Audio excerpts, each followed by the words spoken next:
Good morning everybody. అందరూ హాల్లోకి రావాలి తొందరగా. రావాలి లేక ఆకాష్ రావాలి. ఇది పరీక్ష సమయం. రావాలి మిస్టర్ ఆకాష్. మిస్ చంద్రలేఖ రావాలి. ఇందులో మోసము లేదు, దగా లేదు, అబద్ధము లేదు, అన్యాయము లేదు. ప్రేమ ఉంటే గెలుస్తారు, ఒకటవుతారు. ప్రేమ లేకపోతే ఎవరికి ఎవరు ఏమీ కారు.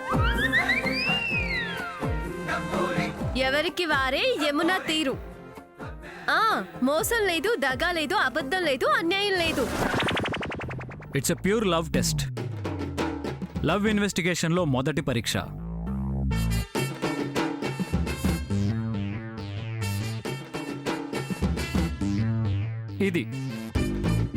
ఇది లవ్ టెస్టింగ్ మీటర్. థర్మోమీటర్లో టెంపరేచర్ చూపించినట్టు ఇందులో ప్రేమకున్న పవర్ని, దాని లెవెల్ని చూపిస్తుంది. వాట్? లవ్ టెస్టింగ్ మీటరా? ఎక్కడ వినలేదు, ఎప్పుడు చూడలేదు సార్. నీలాంటి మేము ఇంతకుముందు ఎప్పుడూ చూడలేదు. ఇప్పుడు చూశాక నమ్మట్లా? ఇది అంతే సార్. మార్కెట్లో కొత్తగా వచ్చిందయ్యా, మీకోసమే ఆన్లైన్లో తెప్పించాను. నేను నమ్మను. తొందరపడకు చిన్న పాప, పూర్తిగా నేను దీని గురించి వివరిస్తాను. వేరే వాళ్ళ మీద ప్రయోగం కూడా చేసి చూపిస్తాను. అందుకే మోసం లేదు, దగా లేదు, అబద్ధం లేదు, అన్యాయం లేదు అన్నాను. అని అన్నది. ఏదో థియరీ అన్నారు, ప్రాక్టికల్స్ అన్నారు. ఎస్, అది కూడా అయ్యాకే. ముందు టెస్ట్ చేసి చూపించు. ధరణి కమాన్, దీన్ని ఇక్కడ ఇలా పట్టుకుని ఎవరి పేరైనా మనసులో అనుకున్నా పైకి అన్నా థర్మోమీటర్లో పాదరసం పాకినట్టు మీటర్ సర్రన ఇక్కడ లెవెల్ చూపిస్తుంది. నా పేరు తలుచుకున్నా నా మీద ఎంత ప్రేమ ఉందో తెలుస్తుంది. నిజంగానా? దగా లేదు, మోసం లేదు, అబద్ధం లేదు, అన్యాయం లేదు, మాయా లేదు, మర్మం లేదు, గారడీ లేదు, కనికట్టు లేదు. నో మంత్రం, నో తంత్రం, ఓన్లీ యంత్రం. లవ్ మీటర్, కమాన్ తలుచుకో.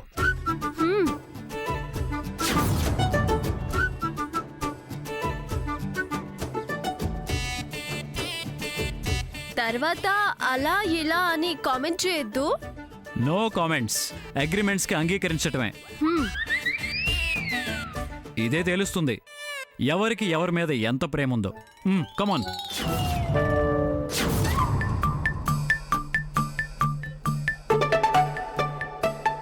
ఆదిత్య గారు.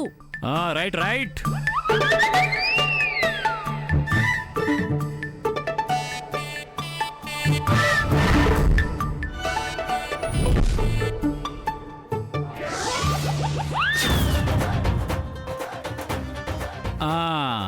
అది చూసారా? చూడండి, తన గతంలో కాస్త కష్టపెట్టాను, కన్నీళ్లు పెట్టించాను కాబట్టి పూర్తి ప్రేమ చూపించలేదు. ఓన్లీ 40% చూపించింది. ఏంటి పర్సంటేజ్లు కూడానా?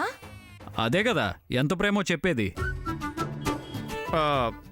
అంత నమ్మసక్యంగా లేదు సార్. ఇందులో మోసం లేదు, దగా లేదని ముందే చెప్పాను. అమ్మా, అలాంటి వాళ్ళది నిజమైన ప్రేమ కాదు, అది వ్యామోహం. ఎగ్జాక్ట్లీ చిన్నత్త, నిజంగా ప్రేమించుకున్న వాళ్ళు అలా చేయరు. ఎంత మనసు విరిగిపోతే కన్న కూతుర్ని పట్టుకొని మా దృష్టిలో చచ్చిపోయా ఉంటుందా తల్లి? అది సరే అమ్మా, తన కూతురుతో తన మాట అనేటప్పుడు ఆమె మాటల్లో వ్యథ, కళ్ళల్లో బాధ గమనించావమ్మా? పెద్దబాబుకు బర్త్డే విషెస్ చెప్పు కూడా వెళ్ళాం కదా. ఊరికే ఎలా కాలిపోతుంది? మంట పెడితేనో పడితేనో తగలబడుతుంది.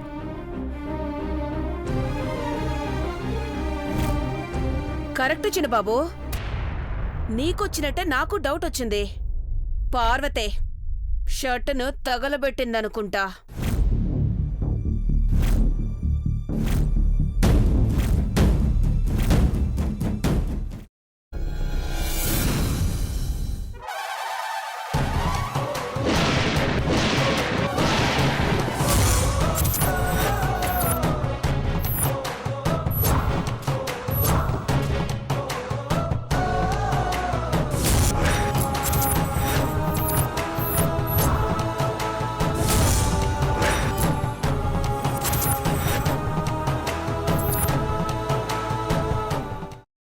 కున్న తర్వాత పొట్టు తీసేసి చాప్ చేసి పక్కన పెట్టుకోవాలి.